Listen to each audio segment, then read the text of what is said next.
ဆိုတော့အားလုံးပဲမင်္ဂလာပါဖြစ်ပြန်ဘက်ကနေပြန်လည်ကြိုဆိုပါတယ်ဒီနေ့မှာတော့ကျွန်တော် knowledge sharing လုပ်ပေးမယ့်အကြောင်းလေးပါပေါ့နော် knowledge sharing ဆိုတာထက်ကျွန်တော်အကုန်လုံးအသိပေးချင်တာလည်းပါတယ်ပေါ့နော်ဆိုတော့အဲ့ဒါဘာလဲဆိုရင်ကျွန်တော်အခုစင်ကူမှာမရှိတော့ပါဘူးဘာလို့လဲဆိုတော့ပြောချင်တာမြန်မာပြည်ကိုပြန်ရောက်နေပါပြီဆိုတော့ဘာကြောင့်မို့ပြန်လာတာလဲဆိုတဲ့မေးခွန်းလေးကျွန်တော်လာမေးပါလိမ့်မယ်ပေါ့နော်ကျွန်တော်လည်းမေးကြပါတယ်ဘာကြောင့်ပြန်လာတာလဲဆိုရင်ကျွန်တော်ရဲ့ဒီကာဗန်ဒါကျွန်တော် pre workout ကိုပဲပေါ့နော်ကျွန်တော်အခုစင်ကူမှာလုပ်ခဲ့တဲ့ pre workout ကိုပဲကျွန်တော်အခုကျွန်တော်မြန်မာနိုင်ငံမှာပဲပြန်ပြီးတော့ကျွန်တော်ပြန်လုပ်နေပါပြီသူများရှိမှလုပ်တာတော့မဟုတ်ဘူးပေါ့နော်ကိုဖာကိုယုံထောင်ပြီးတော့ကိုယ့်ရဲ့ပေါင်းပေါ်ရင်းနဲ့ပြန်လုပ်တာပေါ့နော်ဆိုတော့ဒါကြောင့်မို့ပြန်လာတာပါโอเคဆိုတော့ဘာကြောင့်မို့ကိုယ်ပိုင်လုပ်ငန်းစလိုက်တာလဲဘာလို့ဟိုမှာဆက်မနေတာလဲဆိုတဲ့အကြောင်းရင်းကိုကျွန်တော်ဆက်ပြောခြင်းတဲ့အတွက်နေ့ knowledge sharing လုပ်ပေးရမှာဖြစ်ပါတယ်ဆိုတော့စိတ်ဝင်စားတယ်ဆိုရင်ဗီဒီယိုလေးကိုဆက်လက်ကြည့်ရှုပေးပါဦးโอเคစလိုက်အောင်ဘာကြောင့်မို့လို့စင်ကာပူမနေဘဲနဲ့မြန်မာပြည်ကိုပြန်လာခဲ့တာလဲပေါ့နော်ဆက်တော့တော်များမေးကြလိမ့်ပါမယ်ပထမဆုံးချက်ကျွန်တော်ဒီအရင်ကတည်းကရည်ရွယ်ချက်ရှိပါတယ်ပေါ့နော်ကျွန်တော်မြန်မာပြည်မှာပြန်ပြီးတော့ဒီလုပ်ငန်းကိုပြန်လုပ်မယ်ဆိုတဲ့ရည်ရွယ်ချက်ရှိပါတယ်ဒါကြောင့်မို့လို့ကျွန်တော်ပြန်လာတာပေါ့နော်ဟိုမှာဘယ်လောက်ကြာခဲ့လဲဆိုရင်တော့ကျွန်တော်၄နှစ်လောက်တော့ကြာပါတယ်ဘာလို့လဲဆိုတော့ကျွန်တော်ဒီလုပ်ငန်းကိုစိတ်ဝင်စွာနဲ့လုပ်တာဖြစ်တဲ့အတွက်0ကနေစတာပါကျွန်တော်ဆိုပေဘူးမကင်တဲ့ကျင်းတွယ်မကင်တဲ့ခါကနေကျွန်တော်ဒီဟာကိုပြန်ပြီးတော့တင်တာဖြစ်တဲ့အတွက်ဂျာတော့ကြာပါတယ်ဆိုတော့ပြောချင်တာကတော်များကျွန်တော်မေးပါလိမ့်မယ်ပေါ့နော်ဟာဥမာဘယ်လောက်လုပ်ခဲ့လို့ဒီမှာဘယ်လောက်ပဲကိုယ်ပိုင်လုပ်ငန်းထောင်တာလဲပေါ့နော်ဘာလို့ထောင်ရတဲ့တတိရှိတာလဲဆိုရင်လည်းခုနကကျွန်တော်ပြောသလိုပေါ့နော်ကျွန်တော်ဒီဟိုမှာနေခဲ့3နှစ်တာ4နှစ်တာကာလအတွင်းလုံးကျွန်တော်တောက်လျှောက်အလုပ်တင်နေပဲသွားပါတယ်ပရိုဂျက်လာစားမကြည့်ပါဘူးဆိုတော့ဒီနေရာမှာ knowledge sharing အနေနဲ့ပြောချင်တာက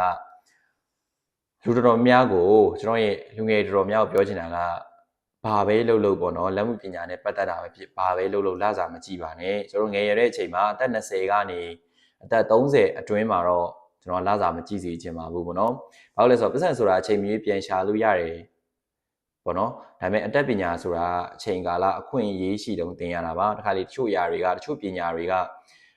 ကိုယ်ကာယရင်ရတာရှိတယ်ဉာဏ်ပညာရင်ရတာရှိတယ်စိတ်တွေရင်ရတာရှိတယ်ဒီလိုအချိန်တွေမှာတချို့အသက်ကြီးပိုင်းရောက်တဲ့အချိန်မှာကျွန်တော်တို့ဒီစိတ်ကသွားခြင်းပဲလေခန္ဓာကိုယ်ကမလိုက်နိုင်တဲ့အနေအထားတွေရှိတယ်ပေါ့နော်အဲ့ခါကျရင်အဆင်မပြေဘူးပေါ့နော်ဆိုတော့အသက်20ကနေ30အတွင်းကိုတော့ကျွန်တော်ကတော့ပတ်စံပဲမရှာသိနေပါဘူးပတ်စံလည်းရှာပြီးတော့ဒီအတတ်ပညာတစ်ခုကိုသင်ပေါ့နော်အတတ်ပညာမှာလည်းပြောချင်တာကအများကြီးရှိပါတယ်လက်မှုပညာရွေးပါလားဒါမှမဟုတ်ဉာဏ်ပညာရွေးပါလားအဲ့တော့ဉာဏ်ပညာရွေးမယ်ဆိုလဲခုနလိုရုံးပိုင်းနေအကောက်တင်ပါညာအဲ့လိုမျိုးတွေသွားပါပေါ့နော်ဉာဏ်ပညာမဟုတ်ဘူးအတတ်ပညာရွေးမယ်ဆိုလဲကျွန်တော်တို့လိုကာဗန်နာလိုင်းလားဒါမှမဟုတ်အများကြီးရှိပါတယ်ပေါ့နော်ကျွန်တော်တို့ကာဗန်နာလိုင်းပဲဒီလိုကာဗန်နာပဲပြောတာပေါ့နော်ဆိုတော့ထားပါတော့ပြောချင်တာကအဲ့ဒါလေးလာပြောပြတာပါဆိုတော့နောက်ပိုင်းမှာကျွန်တော်စင်ကူနဲ့ပတ်သက်တဲ့ knowledge sharing တွေတော့လုပ်ဖြစ်မယ်တော့မထင်ဘူးပေါ့နော်ဘာလို့လဲဆိုတော့ကျွန်တော်လက်ရှိကမြန်မာပြည်မှာပြန်ရောက်နေတာဖြစ်တဲ့အတွက်စင်ကူနဲ့ပတ်သက်တဲ့ information တွေဘာမှတော့သိတာမဟုတ်တော့ဘူးပေါ့နော်ဒါပေမဲ့ကျွန်တော်စင်ကူသွားခဲ့တုန်းကအတွေ့အကြုံတွေနဲ့ပတ်သက်တယ်ဆိုရင်တော့ကျွန်တော်လာမေးလို့ရပါတယ် WhatsApp မှာလည်းမေးလို့ရပါတယ် WhatsApp ကတော့ဒီတဲ့အတိုင်းပဲ VPN ခံရတာဆိုတော့အချိန်ပြီးတော့ line မှာမရှိနိုင်ဘူးပေါ့နော်ဆိုတော့ comment အောက်မှာပဲမေးတာပိုကောင်းလိမ့်မယ်ပေါ့နော်ဆိုတော့ပြောချင်တာလေတကယ်လို့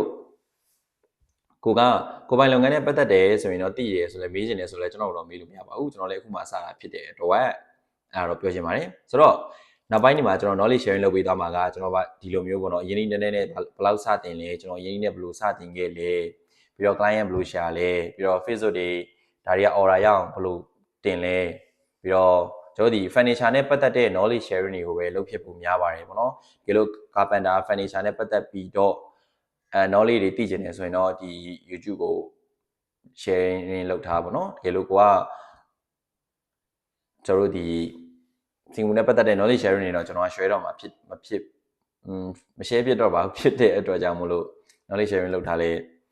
အပူပဲပေါ့နော်ဆိုတော့ပြောချင်တာကဒါလေးလာပြောပြတာပါဆိုတော့နောက်ဗီဒီယိုတွေမှာပြန်တွေ့ပါမယ်ဆိုတော့ bye bye